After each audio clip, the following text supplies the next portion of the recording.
Nako po mga kababayan, breaking news tayo ngayon. Nasa Rappler po, no? Martin Romualdez daw ho, transfers, okay? 130 million pesos US property to corporation daw po for just $1. So ano naman ngayon? Anong ibig sabihin nyo dito sa post na to? Alam naman po natin, karamihan po sa ating mga Pilipino, spoon feed po yan no, sa mga headlines ng news. O, di ba? Umani po ng iba't ibang reaction po yan. Napakaraming shares po niyan mga kababayan at syempre po no, angry reactions. So, kumbaga, concluded na ng mga tao. So, kailan yan? Hindi pa nga ako pinanganak yan eh. Nandiyan na yung property. Nasa ano nyo rin po, nasa link nila. Panoorin natin. Saan makikita natin sa link na mag-subscribe kayo. Yan po ang bubungad sa inyo. So sa article mismo nila mga kababayan na makikita natin, no? Kailan po yan? 1988 pa po mga kababayan. Hindi pa po politician ang Speaker Martin Romualdez or ang former Speaker Martin Romualdez. So 1988 po yan.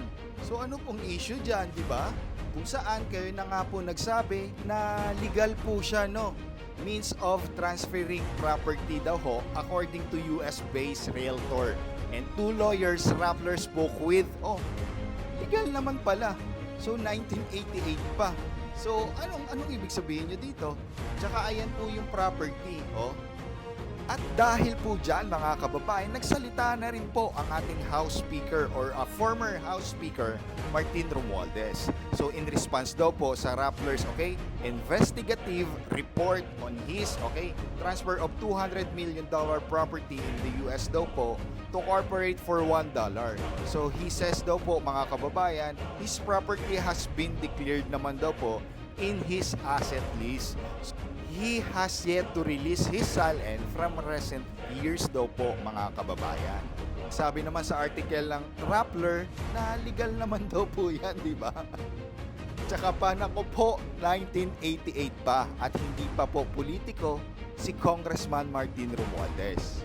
Kayo po mga kababayan, anong masasabi nyo dito? Siyempre karamihan po sa ating mga Pilipino, pag nakita lang pong headlines, di ba po mga kababayan, grabe na po ang react sa social media at share na kaagad. O ayan na, react na. Pagkakita natin ng headlines, so ayan na po kaagad no, ang bungad at syempre naniniwala na po kaagad ang karamihan sa ating mga Pilipino. Hindi inalam kung kailan po ba yan, kung politician pa ba siya, at syempre legal naman pala yan according din sa kanilang article. So kayo po mga kababayan, comment down